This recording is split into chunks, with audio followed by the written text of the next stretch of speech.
Bharatiya Janata party ने दिल्ली चुनाव के समय दिल्ली वालों से कई वादे किए। उन्होंने ये पर्चा 50,000 नौकरियां दे के थोड़े सामने खड़ा जी। 50,000 नौकरियां हो गई। भगवंत मान जी की जो नई सरकार है ये नई जॉब्स देने में बहुत अव्वल है। ਮੈਨੂੰ ਇਹ ਨੌਕਰੀ ਪੂਰੀ ਮੈਰਿਟ ਦੇ ਆਧਾਰ ਤੇ ਮਿਲੀ ਹੈ, ਕੋਈ ਸਿਫਾਰਿਸ਼ ਨਹੀਂ ਹੋਈ, ਕੰਮ ਪੂਰੇ ਪਾਰਦਰਸ਼ੀ ਢੰਗ ਦੇ ਨਾਲ ਹੋਇਆ। ਪੰਜਾਬ ਸਰਕਾਰ ਦਾ ਬਹੁਤ ਧੰਨਵਾਦ ਕਰਦਾ ਜਿਨ੍ਹਾਂ ਨੇ ਸਾਨੂੰ ਓਪਰਚੁਨਿਟੀ ਲਿਆ ਕੇ ਦਿੱਤੀ। मैकेनिकल इंजीनियर्स ਨੂੰ भी रिक्रूट किया। अब तक 50,000 से अधिक सरकारी नौकरियां युवाओं को प्रदान की जा चुकी हैं। ये है नया पंजाब, ये है रंगला पंजाब। मोदी जी की गारंटी के नाम से बांटा।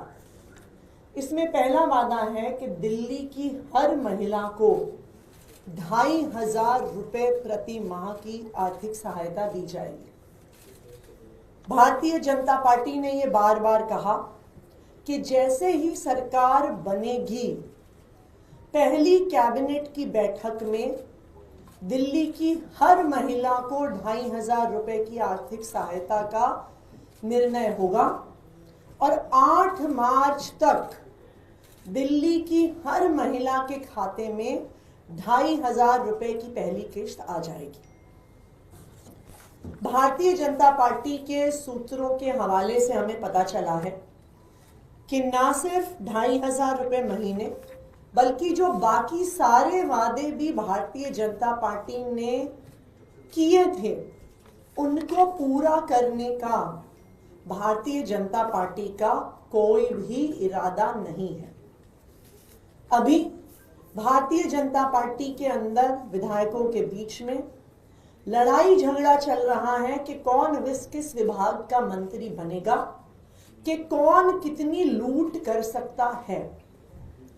और उन्होंने ये प्लान बनाया है कि अपने वादे ना पूरे करने का ठीकरा वो आम आदमी पार्टी पर फोड़ेंगे और कहेंगे कि जी हम वादे इसलिए नहीं पूरे कर पाए क्योंकि दिल्ली सरकार के पास पैसा नहीं है, क्योंकि आम आदमी पार्टी ने दिल्ली सरकार को एक वित्तीय संकट में डाल दिया और ये बहाना करके अपनी लूट को छुपाने की कोशिश करेंगे, अपने वादे ना पूरे करने, अपने वादे तोड़ने को के बहाने बनाएंगे।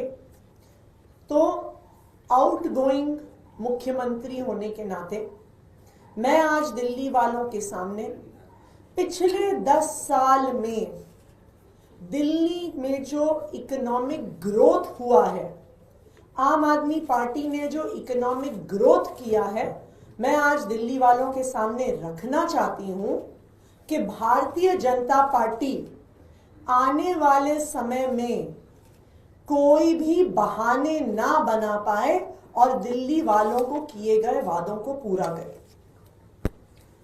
आम आदमी पार्टी की सरकार 2015 में बनी थी। 2014-15 में दिल्ली में राष्ट्रपति शासन था। उस दौरान अरुण जेटली जी जो केंद्र में वित्त मंत्री थे, उन्होंने बजट पेश किया था दिल्ली का। तब दिल्ली का कुल बजट 2014-15 में 31,000 करोड़ 31,000 करोड़ का था। दिल्ली के बजट में समझने वाली बात यह है कि दिल्ली को केंद्र सरकार से कोई पैसा नहीं मिलता, तो दिल्ली का जो बजट होता है वो दिल्ली के खुद के रेवेन्यू से आता है। पहले वैट से आता था, अब जीएसटी एक्साइज वगैरह से आता है। 2014-15 में दिल्ली का बजट 31,000 करोड़ था और अगर आप उससे पिछले 5 साल में बजट की ग्रोथ देखेंगे तो 2009-10 में बजट 25,000 करोड़ था और 5 साल में 6,000 करोड़ बढ़ के 31,000 करोड़ पहुंचा था। यानी 5 साल में 6,000 करोड़ की ग्रोथ दिल्ली के बजट में हुई आम आदमी पार्टी की सरकार आने से पहले। आम आदमी पार्टी की सरकार आने के बाद क्या हुआ? 2014-15 में 31,000 करोड़ से लेकर 2024-25 में 77,000 करोड़ का बजट दिल्ली विधानसभा में पेश हुआ। 77,000 करोड़।